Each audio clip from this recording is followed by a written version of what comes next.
respected members of the high-level parliamentary delegation from Pakistan, and dear colleagues from media fraternity, from international media and Pak-based media, I welcome you all here, and thank you very much for spending the time and joining us today.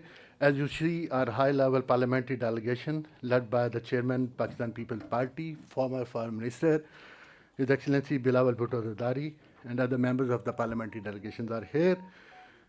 So they will speak to you. I will first give floor to the Honorable Chairman Bilawal Bhutto Zardari to have opening remarks, and then we will open the floor for question and answer session. Sir, over to you.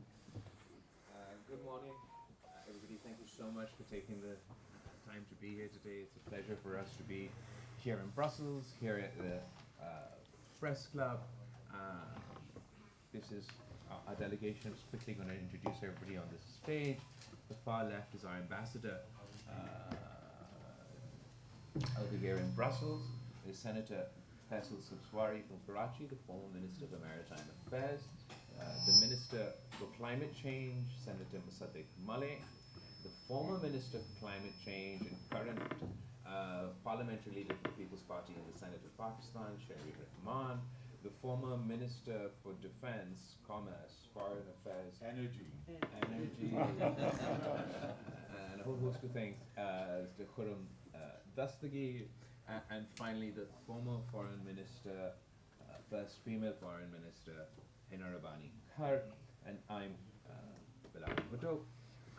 As you're aware, following the 5-day war between India and Pakistan, the Prime Minister of Pakistan put together this delegation and gave us a mission. A mission to advocate for peace in the subcontinent and to engage the international community, all of whom played a role in the de-escalation and in the facilitation of the ceasefire, and then some countries played a role in the mediation of the ceasefire, to encourage them to continue to play the role so that we can achieve a permanent peace in South Asia. This, we believe, is the only way for us to address all issues. There's no military solution to the issue of Kashmir. There's no military solution to the issue of terrorism. There's no military solution to any of the problems that India and Pakistan have faced historically. As a result of this conflict, we've also keen to sound the alarm that there's a false sense of calm following this ceasefire. Those who are not aware of the details believe that the ceasefire is achieved, we're back to normal, and we're all safe now. Well, that's not the case. The reality is that we are all less safe today than we were at the start of this conflict. And the simple reason is that the threshold from full-blown war between two nuclear powers has been so drastically reduced that we've never been at this level in our history.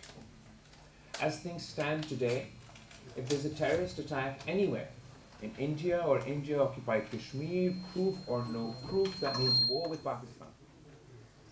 In that situation, when we've just seen how quickly the escalation ladder rose just in 5 days, and at the conclusion of these 5 days, one of the final acts that India perpetrated was firing a BrahMos dual-use nuclear-capable missile into Pakistan.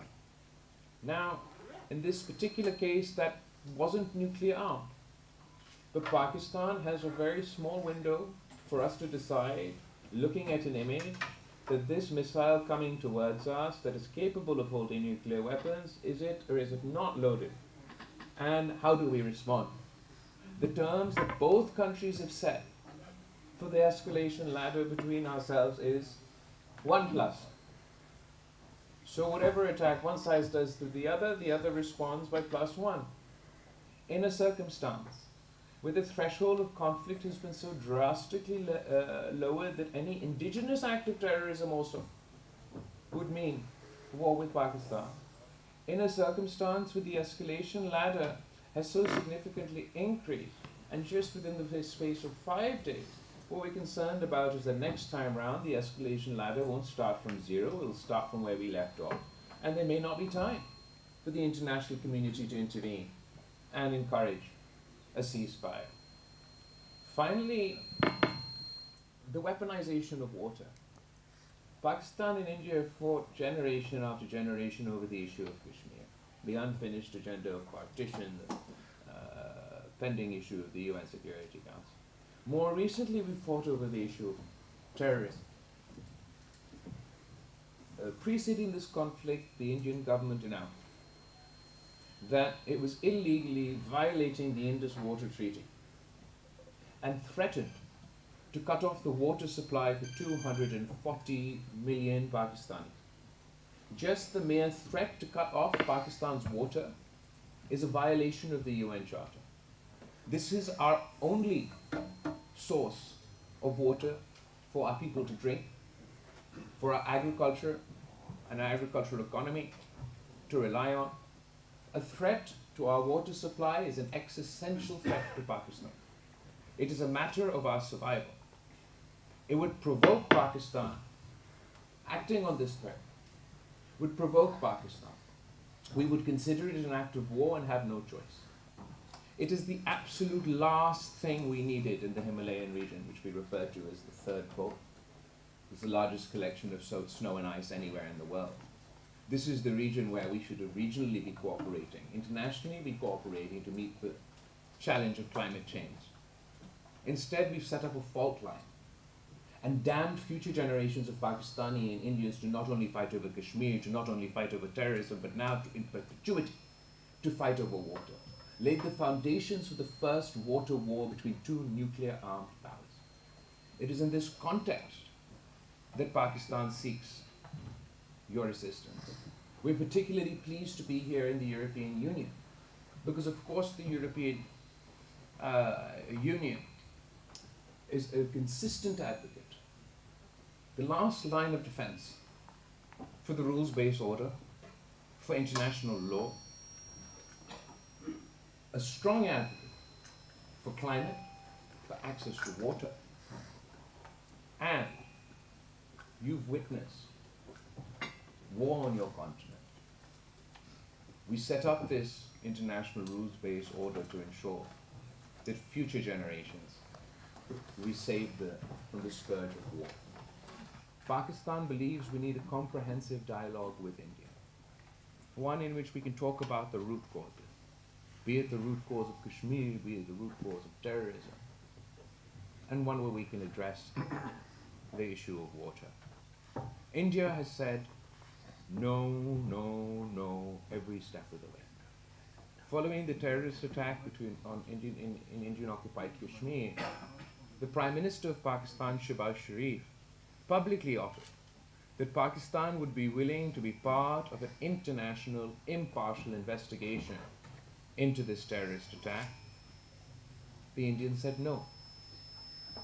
Pakistan has always called for the United Nations, the UN Security Council, and that institution to be used to resolve our disputes, particularly Kashmir, which is on the agenda. It was taken to the United Nations by the Indian government. The Indians say no. Pakistan and the United States have spoken about mediation. The Indians say no. Pakistan has talked about bilateral comprehensive dialogue. The Indians say no.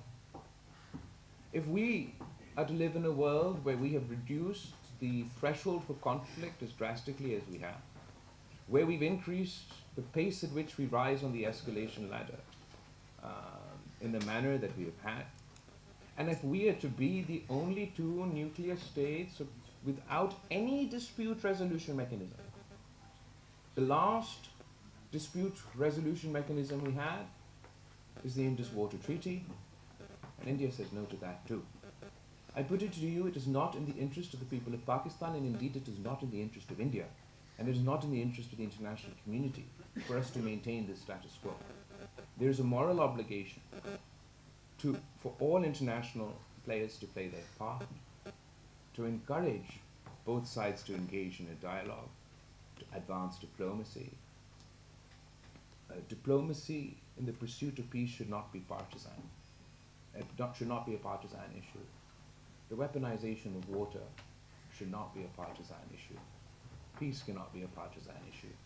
I look forward to answering all your questions. If you have a specific question for any member of my delegation, please refer to them. Otherwise, I'd be happy to respond. For comprehensive briefing, now I would request my media fraternity if they have any question, but please, I would request that raise your hand and ask one by one so that the delegation and the Excellency could respond to that. Who want to? Yeah, Mr. Frank, sir. please give the mic to. I think I can hear you. My name is Frank Schwalbe-Roth. I'm from Germany, and I'm one of the founders of the German Green Party, the first Green MP and the first Green member of the European Parliament. When I had less white hair, I had the honor to meet your mother already. Now it's grey, and I meet you. And Kashmir plays a certain role in my life, because by accident, Kashmiris contacted me when they opened the Kashmir office in Brussels. I come to my question, yeah, in a moment. It will be on India.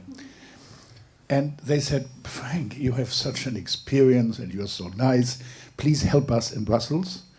And for 8 years, I was special advisor to the Kashmir Center here in Brussels. We succeeded the question of mass graves, identification of dead people. We sent a delegation of members of parliament to Srinagar and to Muzaffarabad, resulting in a report from the most beautiful prison in the world. Was this the delegation that the Indians didn't allow to enter? No, they allowed. And we succeeded in Geneva when there was the human rights review process to have 182, I think it was, recommendations about China, what India should do better. This every 4-year report. And in this case, at that moment, I met Musharraf in your country. And I provoked him. I said, come on, no one understands you here in Brussels. Because even the king of Samoa was here, but never a president of Pakistan. He looked around and said, oh, yes, oh, apologies, it's true. And half a year later, he came. And we succeeded that in the European Parliament, nearly no one speaks of India as the largest democracy in the world. But we laid the ground that it is said India, the largest structural democracy, where the reality might be different. My question, after Trump, the EU looks all around the world for new friends, for new treaties with other parts of the world. One of the consequences is that we are flirting much more intensive with India. Therefore, my question, what do you think this means for Pakistan and for Kashmir, that the European Union, you say, you are wonderful, you're the last hope in a lot of fields. What does it mean for the conflict and for you? And then to make it difficult for you, because a lot of people here in Europe thought Polisario, you know, the conflict, the territory south of Morocco, where the European Union was always saying, it's not Morocco territory. And Spain, now France, have recognized the authority of Morocco over the Polisario territory. That means it is possible, if geopolitical reasons might force the EU to be more flirting with India, to change their attitude as well. And a last compliment to your staff and your embassy. I was here when the Iraqi foreign affairs minister was here. He came with 3 journalists, I came with 2 assistants, and that was all. And this is a Saturday, and nevertheless, the room is full, therefore congratulations for your staff here in Brussels. But the question, now apologies for my long intervention, is what does it mean, the flirting European Union for India? I'd first like to say, hey, thank you for your question. B, Pakistan is confident in our relationship with the European Union, and we're absolutely not jealous for your flirting that is ongoing with India and others. Is absolutely right. In fact, we're counting on this engagement. We're counting on yours and other Western countries' close ties to India to be able to speak to them as a friend and explain to them that the corner in which they're painting not only their own country but their entire region is not a tenable situation. It does not leave the citizens of India any more safe. It does not leave certainly the citizens of Pakistan any more safe, or the people of the international community. It's all the more important that the European Union and other countries engage, speak to India as a friend, and convince them that this is the only path forward. As far as the engagement that you've had with India, the economic engagement that you're looking to have in the region. There's, for example, even we just came from the UK. They've signed a trade deal with the Indian government. Pakistan has, like you have, we have GSP Plus with Europe. There's also an arrangement that we have for trade with the United Kingdom. The US is currently in trade talks both with India and Pakistan. So if we just look at it from the economic angle and your economic interest in an increasingly unpredictable economic climate, no matter how fantastic these trade deals will be, no matter how big and beautiful they may end up being bilaterally between the EU and India, the US and India, the UK and India, they'll only manage to achieve their full potential under two circumstances. One, if we have peace between India and Pakistan, so that we can restore trade between India and Pakistan that doesn't exist today, and we can restore transit trade, which was suspended as a result of this conflict. Otherwise, as fantastic as your economic negotiations may be with them, you may have come up with a great, fantastic economic opportunity for yourselves in India. It won't reach its true potential if we're not trading with one another. Secondly, if we don't have peace, and the threshold for conflict is so very low that at the drop of the hat we go to war, a war that can turn into a nuclear war. I put it to you, that what does it mean for the potential investments in India? What does it mean for the confidence of European and Western countries that are looking to invest in this part of the world and vice versa? So for your own self-interests, for your own economic interests, it makes sense for India and Pakistan to achieve peace. Next question. Thank you. For the next question, Alberto, please. Thank you very much, Your Excellencies. My name is Alberto Turkstra, Project Director of Diplomatic World. Thank you very much for this comprehensive briefing. Two short questions. First, you've been in Brussels for a few days engaging with high-level counterparts. What role do you envisage the European Union to play to mediate for lasting and sustainable peace in the region? You mentioned the role in achieving the ceasefire, but looking ahead, what role do you expect or do you envisage the EU can play? And the second, when you mentioned the need for a comprehensive dialogue with India, does your preference go for a bilateral dialogue or with third-party mediation? Thank you very much. Thank you. As far as our engagements here in Brussels, they've all been very positive. I'm very happy to report that no matter where we've been, the Pakistan's, whether it's the United States, whether it's the United Kingdom, and whether it's here in Europe, when Pakistan says we seek dialogue and diplomacy in the pursuit of peace, no one disagrees. When Pakistan says that we want a comprehensive dialogue to resolve all our issues, everybody's pretty keen on that. And when Pakistan says that we don't want the weaponization of water to be a new precedent, everybody agrees as well. How will you assist us in achieving those aims? I think everybody can play their role diplomatically, engage diplomatically with both sides to try and encourage that conversation.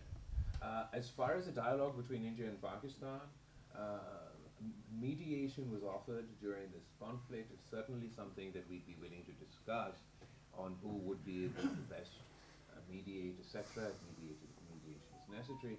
What was at least what I want to emphasize is, as part of the ceasefire, our military assesses that we were at a point in the conflict where Pakistan had the military upper hand, and it was in that climate that we agreed to the ceasefire, with the understanding that there would be a conversation, quote the Secretary of State's statement, on all friction points at a neutral location.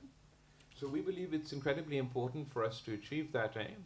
We understand that the Indian government's reaction has been less than positive about these developments. So we saw how quickly they moved away from using the term ceasefire, starting to use the term pause, how they've continued an escalatory and warmongering rhetoric. Their defense minister says that this was a trailer, the movie is yet to come. Their prime minister said that he has a special message to the youth of Pakistan, that eat bread or eat my bullet. Their foreign minister was here in Brussels, where they called my entire country terroristan, which means they do not distinguish between a terrorist and a civilian.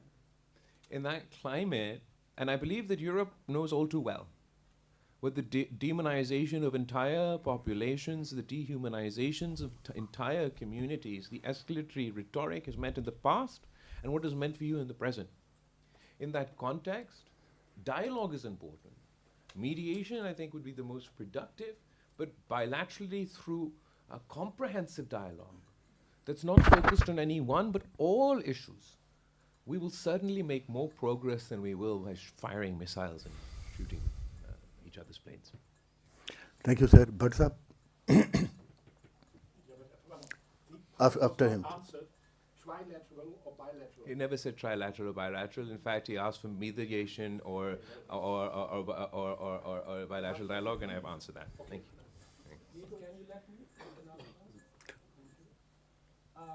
Sir, welcome to Brussels. I'm Mohammed Nasser, a Brussels City Police Advisor. Okay. We have some special police officers who they keep eyes on. Their job is just to keep eye on South Asia. Sure. And of course, especially right now on the conflict between India and Pakistan. Well, we discussed with each other, and my officer's friend, they said, your army is doing well, but this person, Mr. Bilawal, is doing even better at the diplomatic front. He is the right person at the right time to convey the message of Pakistan to the rest of the world. Therefore, I ask my colleagues, friends, please clapping for That's very kind of you, but सवाल क्या है? Question. The question is, the day before yesterday, I can hear you. It's all right. did you get me? Yeah, I can hear you. But what's the Yeah, question? okay. So, day before yesterday, our defense minister, Khwaja Asif, was telling to Haman Mir that if ever Israel attack on Iran, we will stand with Iran. And yesterday, Israel attacked on Iran. So, where we are standing? Okay, thank you. It's very kind of you for your nice, lovely words. I believe that the leadership in Pakistan, that of the Prime Minister, the President, and the armed forces, have conducted themselves outstandingly throughout this process. As far as this mission that the Prime Minister sent us on, as you can see, I have the most capable team in the history of Pakistani diplomacy. I don't think ever is this many foreign ministers and foreign secretaries have gathered at the same place.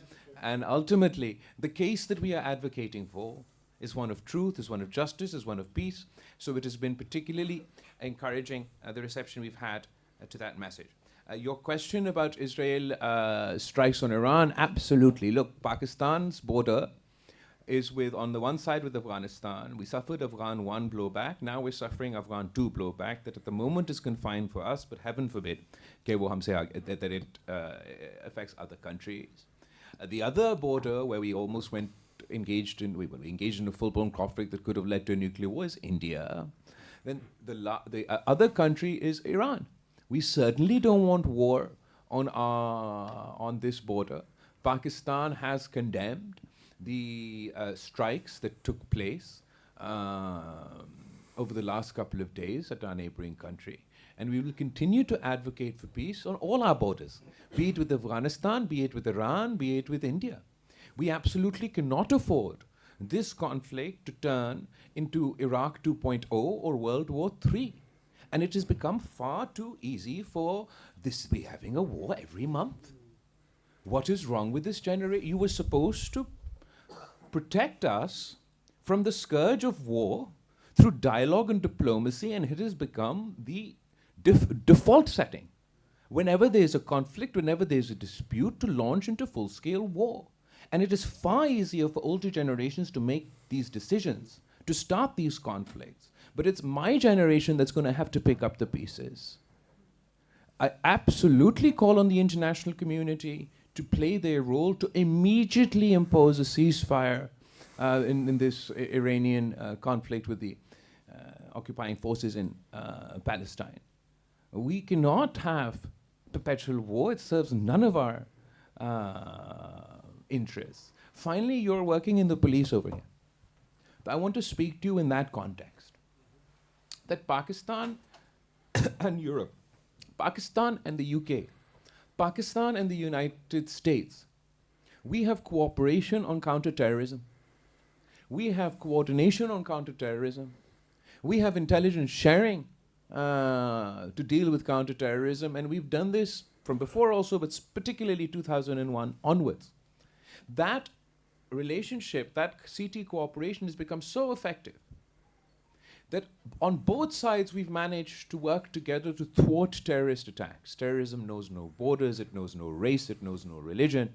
It is a menace for all of us. But we've managed to cooperate and, based on intelligence sharing, thwart terrorist attacks in the United States, thwart terrorist attacks in Europe, and thwart terrorist attacks in Pakistan. Would you believe there's no coordination, no cooperation between India and Pakistan on combating terrorism?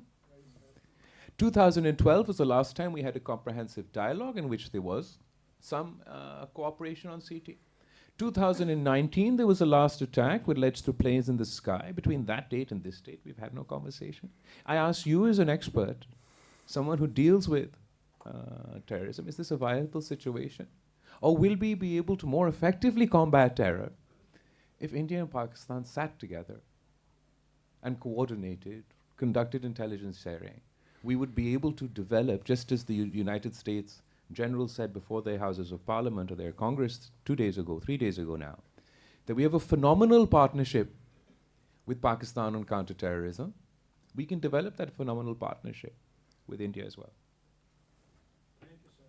So I just want to add, the Foreign Minister of Belgium publicly admit that and appreciate and thanks to the government of Pakistan the fighting against terrorism. Thank you. Then, from Washington to London and now in Europe. Given the ongoing repression and media blackout in Indian administered Kashmir since August 2019, what concrete diplomatic or multilateral steps will your party or Pakistan's next foreign policy leadership take to revive global attention, especially in Europe? And during your Brussels visit, did you engage with the European human rights or civil society groups concerned with the freedom of expression and digital repression in Kashmir? Thank you. First of all, thank you for your question. Thank you for your work, for drawing the international community's plight, drawing the international community's attention to the plight of the people in Kashmir. We believe that as a result of this conflict, every crisis has produced an opportunity.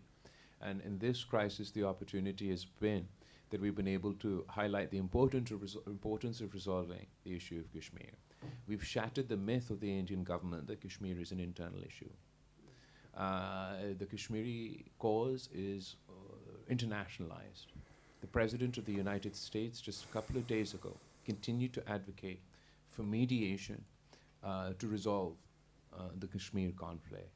At the very least, India has changed their position from this being an internal issue of India to a bilateral issue between India and Pakistan. So that is immense progress as far as the Kashmir cause is concerned. We want to see the resolution of this cause for two reasons. One is our historic position, that it is our promise of the international community, of the people of India, the people of Pakistan, to the people of Kashmir, that they have the right to the self-determination under the UN Security Council resolutions, and we continue to advocate that point.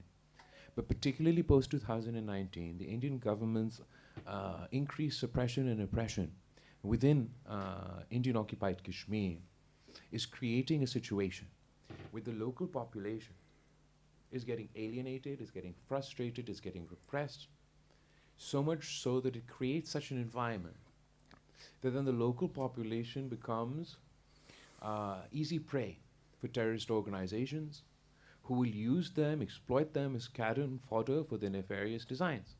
And now, particularly because Pakistan is to be held responsible even for the actions of indigenous terrorism, it's all the more important that we sit and discuss, resolve the issue of Kashmir, even if you, obviously Pakistan has a broader agenda, but above and beyond that, or if the Kashmir has a broader agenda, even if your narrow view is that of terrorism, you can no longer ignore the issue of Kashmir.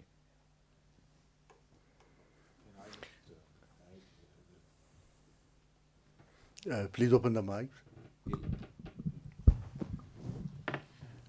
I will just add here that Pakistan condemns and expects the international community to condemn India's new tactics after the April 22 attack, which first time we have seen demolition of houses for Kashmiris in very large numbers, and we have seen deportation of citizens from Kashmir, mostly women who have been there for decades. They were married in occupied Kashmir. So these are tactics that probably India is learning from its new ally, Israel, which has done the same in its occupied lands of destroying houses and forcing deportations. So our challenge is as great as before, is to continue raising the voice of our Kashmiri brothers and sisters in occupied Kashmir. And now this episode that we have had between India and Pakistan has raised the Kashmir issue to a fresh international attention. And of course, Pakistan will continue to raise its voice for Kashmiri people. Our colleague Merculus from Hungarian Press.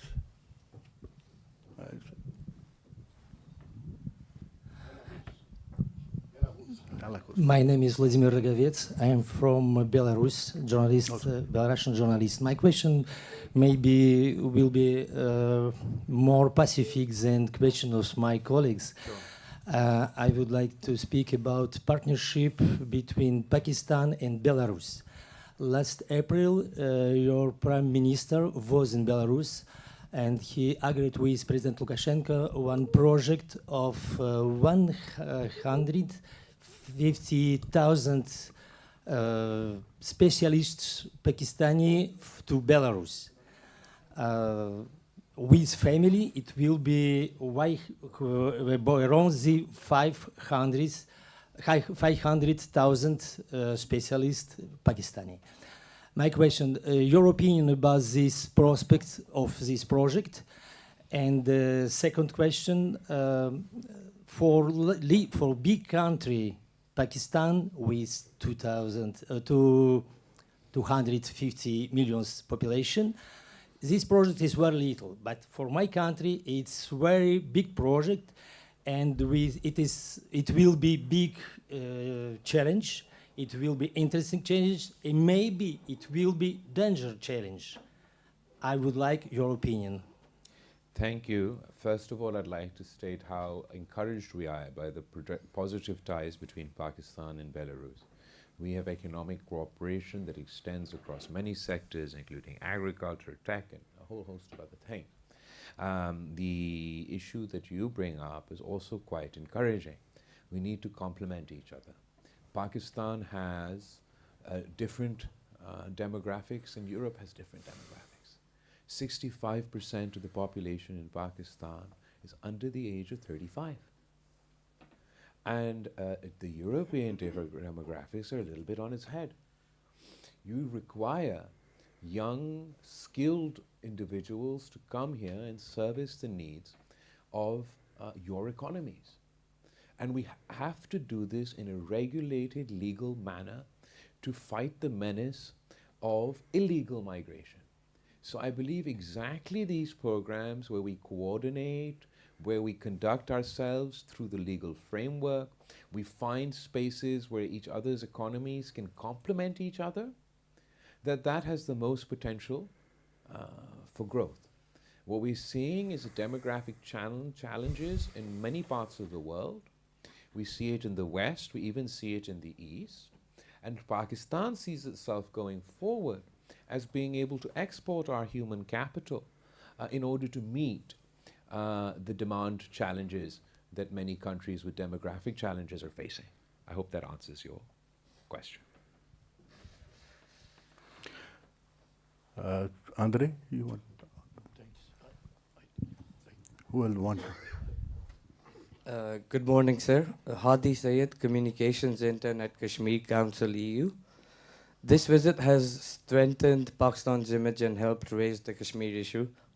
As future engagement, especially in Europe, would benefit from direct representation from Azad Jammu and Kashmir, what steps is your office taking to involve them more in diplomatic issues? Thank you so much. We've been engaged consistently, in general, with the government in Azad Kashmir.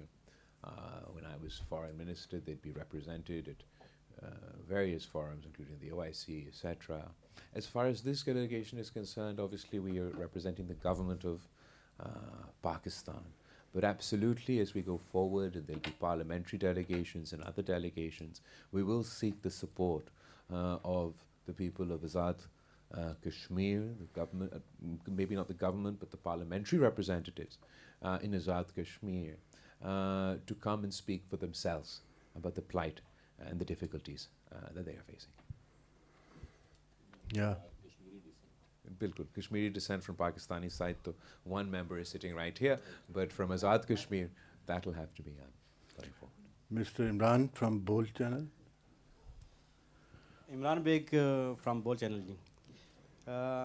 My question is, how do you encounter Indians delegations already visited in the EU?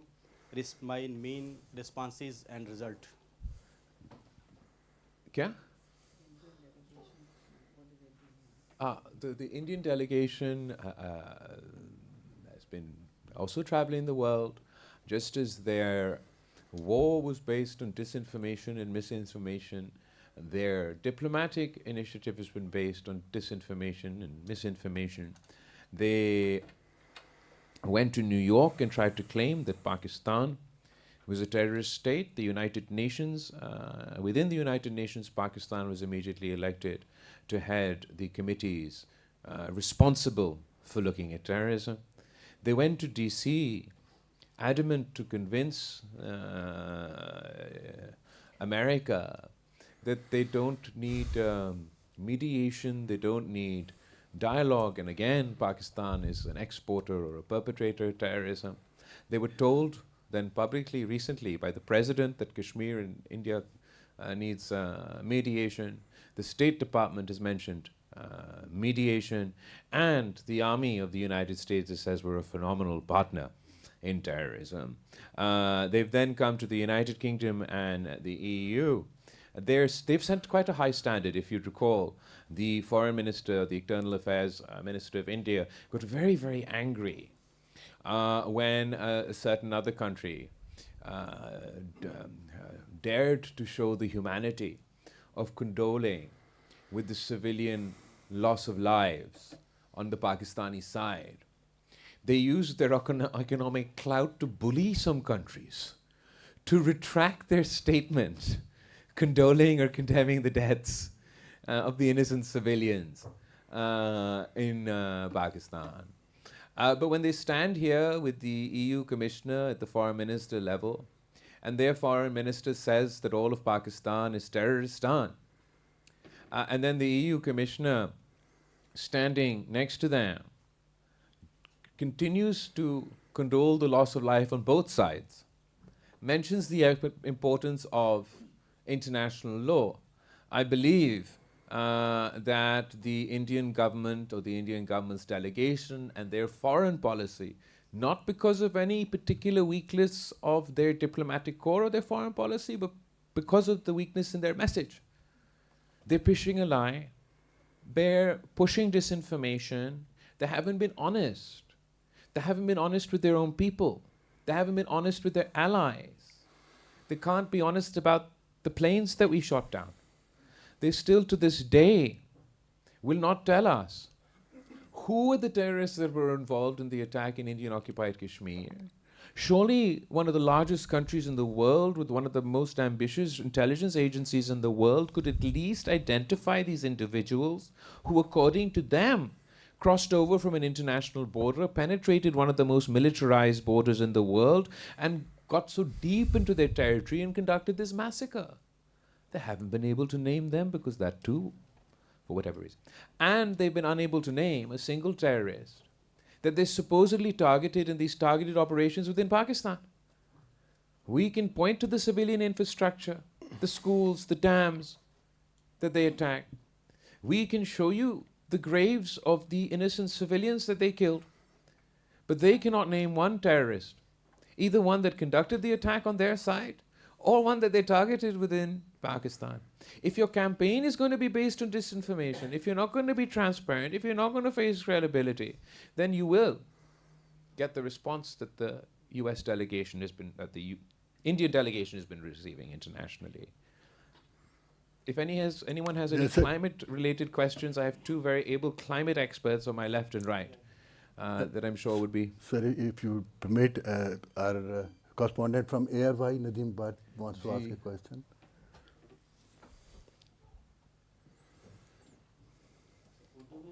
Urdu में ही कर ले. ठीक जनाब chairman, आपकी क़यादत में पाकिस्तानी पार्लिमानी वफद इस वक्त Brussels में है. यूरोपीय यूनियन के साथ पाकिस्तान के ताल्लुकात हमेशा से अहम रहे हैं, ख़ास तौर पर जब बात दहशतगर्दी के ख़िलाफ़ पाकिस्तान की कुर्बानियों की हो. क्या आप समझते हैं कि यूरोपीय यूनियन को इन कुर्बानियों का मुनासिब जो है इदराक है, और क्या आप इस दौरे के दौरान मसला कश्मीर और गज़ा में जारी इंसानी हकूक़ की खिलाफ वर्जियाँ और ख़ित्ते में अमन व इस्तेहकाम के हवाले से कोई मस्बत पेशरफ्त हुई है? आप इस दौरे को पाकिस्तान के सफारती महाज पर किस नज़र से देखते हैं?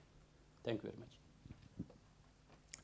जहाँ तक पाकिस्तान की कुर्बानियों की बात है, मैं समझता हूँ कि बहुत ज़रूरी है कि हम बार बार याद दिलवाएं. He's asking me, does the international community appreciate the sacrifice that Pakistan has given in this war on terror? So in my own answer, I'm emphasizing the importance of continuing to remind the international community that Pakistan was and still is the frontline state in the fight against terrorism. We have so far lost 92,000 lives in this fight. Still to this day, the single largest number of terrorist attacks anywhere in the world are in Pakistan. The single largest number of victims to terrorism anywhere in the world are in Pakistan. The terrorism that we face all over the world is a direct byproduct of the first Afghan war. After the second Afghan war, Pakistan has seen an exponential increase in the number of terrorist attacks on our soil. Currently, it is the bloodiest year in Pakistan's history when it comes to terrorism. It is not a question of do we want appreciation for sacrifice. We want cooperation, coordination to deal with these terrorists. Just because the international community up and left, it doesn't mean the issue of terrorism has ceased to exist in the region. We used to have all of NATO in our region fighting this menace. Now Pakistan stands alone. And we're being blamed for the actions of terrorist organizations. So it's very important that we're here to engage the international community to continue our coordination and cooperation on this front. जहाँ तक गज़ा का, फ़लस्तीन का, ये सारे issues की बात है, ये हम मुसलसल उठाते रहे हैं. ख़ास तौर पे जहाँ यूनाइटेड नेशंस पे हमारा अपना मीटिंग में जो कि बुलाया गया था कश्मीर के हवाले से, उस कॉन्टेक्स्ट में भी हमने एनी अदर एजेंडा आइटम के सूरत के नुक्ते में फ़लस्तीन का एम्बेसडर मौजूद था, उसने भी अपना बात की और हम सब ने उसका एंडोर्स किया.